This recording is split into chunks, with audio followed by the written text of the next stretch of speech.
युद्ध खत्म हो चुका था, लेकिन उसकी गूंज सूर्या के कानों में अभी तक जिंदा थी। घोड़े धीरे धीरे आगे बढ़ रहे थे। सेना थकी हुई थी, घायल थी, और हार का बोझ हर किसी के चेहरे पर साफ लिखा था।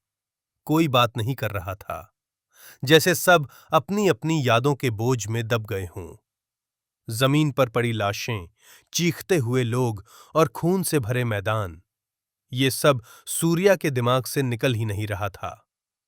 सूर्या घोड़े पर बैठा था, पर उसे लग रहा था जैसे वो खुद चल रहा हो, हर कदम पर थक कर गिर जाने के लिए तैयार। उसकी आंखों के सामने बार बार वही चेहरा आ रहा था, वो आदमी जो उसके सामने गिरा था, जिसका नाम वो नहीं जानता था, जो सिपाही भी नहीं था, सिर्फ एक आदमी जो किसी का बेटा होगा, किसी का पिता होगा, किसी का भाई होगा। ये लोग सिपाही नहीं थे, ये तो बस कुर्बानी थे। सूर्या अपने मन में बोल रहा था, किंग्स अपनी सीमा बढ़ाने के लिए किसी को भी मार सकते हैं। क्या यही होता है राज्य बनाना? उसके पास से एक घायल सैनिक गुजर रहा था। उसकी बांह पर कपड़ा बंधा हुआ था, खून सीप रहा था, फिर भी वो मुस्कुराने की कोशिश कर रहा था।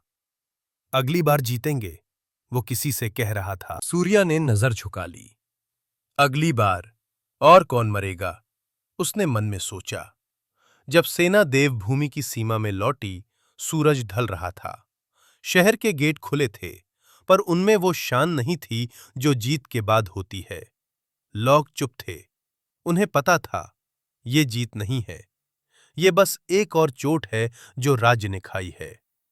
सूर्या ने पहली बार महसूस किया कि वो अपने ही राज्य में अजनबी हो गया है। रात को नींद नहीं आई। बैरक के छत पर लेट गए। वो तारों को देख रहा था। कभी कभी किसी घायल की कराह सुनाई दे जाती है, कभी किसी का सपने में चीखना। मैं सामान्य जीवन चाहता था, उसने धीरे से कहा, जैसे खुद से बात कर रहा हो। शांति, मिट्टी, माँ बाप, और बस। तो फिर मैं यहां क्यों हूं? क्या मैं भी धीरे धीरे इन जैसे बन जाऊंगा, जो बस अगला युद्ध सोचते हैं? कैप्टन बाहू के शब्द याद आए। किंग बनने के बाद सब एक जैसे हो जाते हैं, खून के प्यासे। सूर्या ने आंखें बंद कर ली। शायद मैं भी, उसने अपने मन में कहा। शायद मेरे अंदर भी वही बीज है।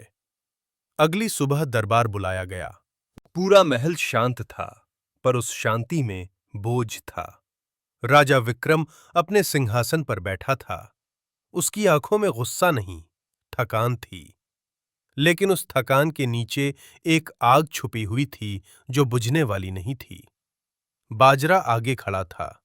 उसकी तलवार खून से साफ कर दी गई थी, पर उसके कपड़ों पर अभी भी जंग के निशान थे। उसके पीछे खड़ा था कैप्टन बाहू, सीधा, शांत और बिल्कुल बेजख्म, जैसा युद्ध उसे छू कर भी नहीं गया हो। विक्रम ने सबको देखा, फिर उसकी नजर बाहू पर टिक गई। मैं सोच रहा था, राजा ने धीरे पर काटती हुई आवाज में कहा। अगर कोई कैप्टन वहां होता तो शायद इस बार इतिहास बदल जाता।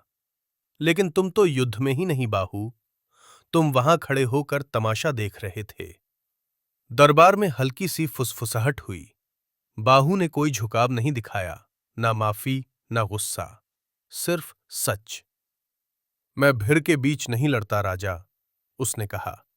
मैं अकेला लड़ता हूं, और वहां कोई भी मेरे लायक नहीं था। मेरा टैलेंट वहां सिर्फ बर्बाद होता है।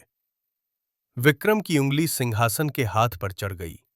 उसकी आंखों में एक पल के लिए गुस्सा चमका, पर वो कुछ बोल नहीं पाया। इस राज्य में कुछ लोग ऐसे थे जिन पर राजा का भी जोर नहीं चलता था। बाहू उनमें से एक था। बजरा ने बीच में बोलना चाहा। राजा, विक्रम ने हाथ उठाकर उसे रोक दिया। फिर उसने अपनी कुर्सी से उठकर कहा, ये हार मुझे याद रहेगी। हर बार यही होता है। महाभूमि, अमृत, हर जगह हम रुक जाते हैं, लेकिन दुनिया रुकेगी नहीं। मैं रुकूंगा नहीं।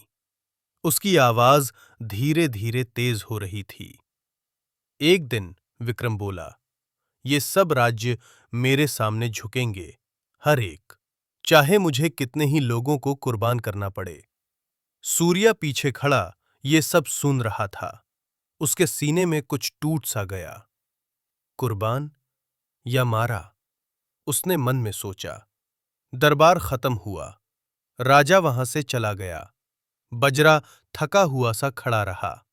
बहू ने एक दोस्त के लिए उसे देखा, फिर मुड़ गया और जाते जाते उसकी नजर सूर्या पर पड़ी। बहुत छोटा सा पल था, लेकिन उस नजर में पहली बार कोई और इमोशन था, जैसे वो किसी को पहचान रहा हो, जैसा वो कह रहा हो, ये लड़का अलग है। सूर्या को इसका एहसास भी नहीं हुआ। वो बस खड़ा था अपने मन के बोझ के साथ।